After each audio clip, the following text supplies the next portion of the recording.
Welcome to The Breakdown. I'm your host, Diane Rembert, avid reader, award-winning literary blogger, and the founder of Diamond's Literary World, which is my footprint in the literary industry. I had the honor and privilege of meeting New York Times bestselling author James Earl Hardy.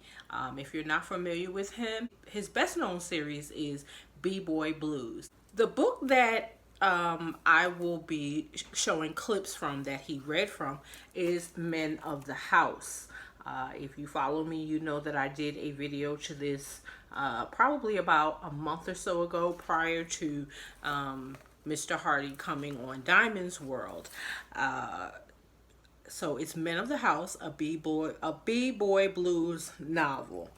Say that 10 times. But he read some of the significant parts of the book to him.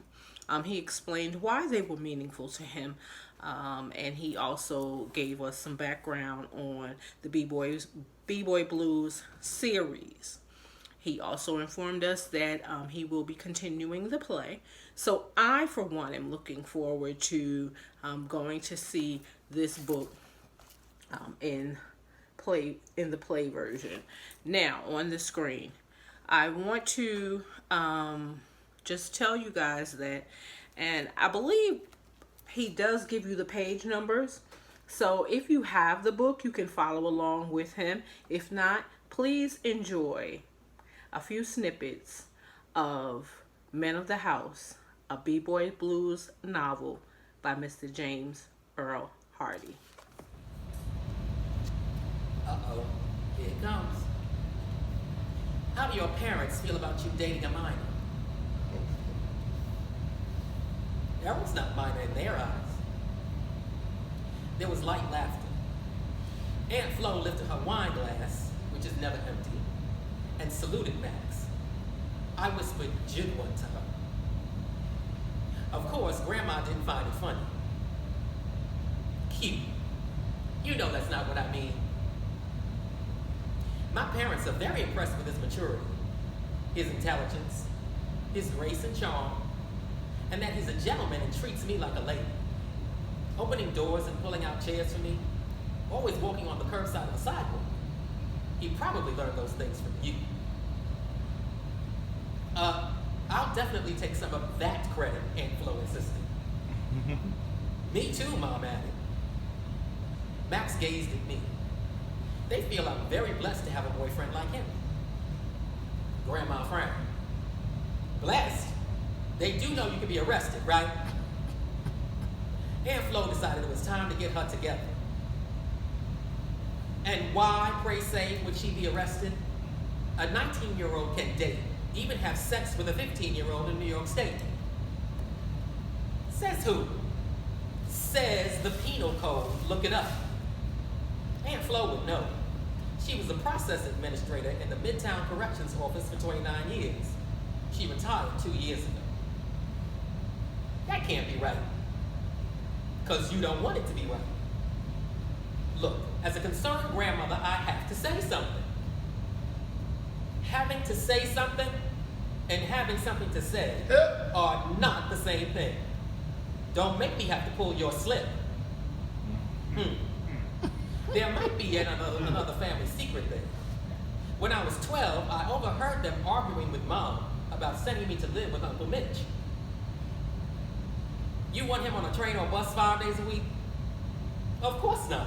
But we have to find somebody else for him to stay with. We? Speak for yourself. I just can't let this happen. As if you have the power to stop it. God does, and he will help me find a way. You know what God wants you to do? Mind your business. Okay. You're the one that needs to mind her business. He's my grandson, not yours. Well, your grandson became my business when you threw his mother out of the house when she told you she was 3 months pregnant. Well, Mom never mentioned that, and I still hadn't revealed to her, Grandma and Aunt Flo, that I knew and had no plans to. But this was why I called Aunt Flo Nana the first 4 years of my life. Mom and I lived with her during that period. And I was going to jump to the top of 58. while nearly everyone else, including Grandma Gloria, was stepping in the name of love in the basement. I would have joined in, but that whole Pied Piper of R&B title sounds a little too prophetic. I went to the kitchen for some more banana pudding and Mom's cherry pie. Aunt Flo was stacking the dishwasher. I began cleaning off a few of the plates on the counter. You don't have to do that. I don't mind. Thanks. How are things at the Crawford Rivers home? They're better than Jude. Of course they are. Your fathers, they make one delightful couple. She had always been a silent supporter of my dad and Uncle Mitch. But given my conversations with both grandmas, I wondered. Aunt Flo? Yeah. Do you think people are born gay or bisexual? Of course. Honey, let me tell you something. If being a dyke was contagious, I would have been 100 times over working all them lesbians. I understand it, but I guess being straight, I don't quite get it. I mean, two men I can see. They both got something to stick in their heart. So for them, it would be mutual combat. But two women, I don't want a strap on, I want the real damn thing. You know what? But it's also about your heart. And the heart wants who it wants. Mm-hmm. She stopped stacking. Did Glow say something else to you about that? I didn't want to be a tattletale and felt Aunt Flo had given her enough grief for one day, so no. Jude. At least she's learning not to go there anymore. I love my sister. But do I like her? No. And that's okay. You're not going to like everyone in this life. Including family. Especially family. I just hope she realizes sooner than later that hell is something you carry around with you. It's not someplace you go. I wish she liked Max. She doesn't like what Max represents. Max is a symbol that her grandson is going into the world and claiming it on his own terms. And that scares her. You know she'd love it if you just turn your life completely over to Christ and become a preacher. I do. No spaceship can take you higher than God, she's told me on more than one occasion. What do you think about Max? She cares about you. So that takes care of numbers 1 through 5. She's also got guts. She stood up to Glow and did it with respect. She makes one mean banana pudding. And anyone under the age of 20 who not only knows who Abby Lincoln is, but can sing her signature song almost as good as she can, is more than all right with me. Page 29. 29? Yes. Thank you. Uncle Mitch is singing again. Not that low hum he does while reading. Not that trace harmonizing whenever a Randy Crawford tune is playing. Full body, full scale, full blown, full hearted singing. And why wouldn't he be when the reason for the song has returned? I've been loving his voice ever since Dad introduced us. That first day, while we were riding in Uncle Angel's car to Queens Plaza, he treated us to Layla Hathaway's Smile. Dad turned down the volume so we could just hear him. Even then it was obvious. While he was singing the song for me, he was singing it to him. It made us all smile on the inside too. I'd never seen Dad smile like that about anything or anyone. And I'd never seen him be so free with anyone else, which made it easy for me to be free with Uncle Mitch too.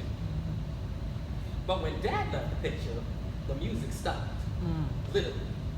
No melodies filled the house as Uncle Mitch was twisting Ma or Destiny's hair, fixing dinner, tending the garden, or taking a shower. If he sang at all, it was with or for Destiny to assist in her vocalizing. He no longer did it because he wanted to, because it brought him joy, because it made him and those around him feel better than Jude. The day after the blackout of '03 was when I knew that Uncle Mitch was back. Dad was trapped in Brooklyn and had to stay the night with Uncle Mitch. When I spoke to them that morning, I could hear the music in Uncle Mitch's voice. There was a joy that had been missing for years. And when he and Dad drove to Philly to pick me up, Sid and I were visiting Temple U's campus. He was singing to Jill Scott's A Long Walk as Dad pulled up in front of Sid's old townhouse. And now, the soundtrack has changed from It Hurts Like Hell by Aretha, Not Gonna Cry by Mary J., Oh, wow. Living All Alone by Phyllis, and Return to Same Old Love by Anita, You Give Good Love by Whitney, and I Feel Good All Over by Stephanie. Which is why I was surprised when he wanted to have that talk with Destiny. Not the talk. Dad has had several of those with me. The first when I was 7. His exact words being, if you lost and need help and you see a cop, go in the other direction. They never been the black man's friend. But that talk. I couldn't help Uncle mention that department since he and Dad never had that talk with me. While he hid who he was from Mom, my grandmas, and the rest of our family, he lived an open life with Uncle Mitch and I. But I never saw it as him being ashamed of himself or Uncle Mitch. This was one special side of himself, one special part of his life that he only chose to share with me. And that made me feel special. I believe Destiny could tell they were living it too. She could clearly see and hear, just as I had at her age, that her father loved and was in love with this man she called Uncle, that they were simpatico. But Uncle Mitch still felt it was important to articulate our familial situation, so there was no confusion and requested I sit in, I guess for moral support. So, Sugar Plum, how would you feel if Uncle Raheem moved in with us? You mean live here? Yes. Oh, Judy, I would love that. Would you? Why? Because he's my favorite uncle. And then Earl will have his daddy in the house too. We'll be even Stevens. We all laughed. Well, his moving in will mean much more than that. What do you mean, Daddy? You know how Grandma and Grandpa love each other? Uh-huh. Uncle Raheem and I love each other the same way. She considered. You mean you and Uncle Raheem will be a loving couple like Grandma and Grandpa? That observation hit Uncle Mitch. He stumbled in his response. Yes. Oh, Judy. I nodded in agreement and appreciation. The kids always know too.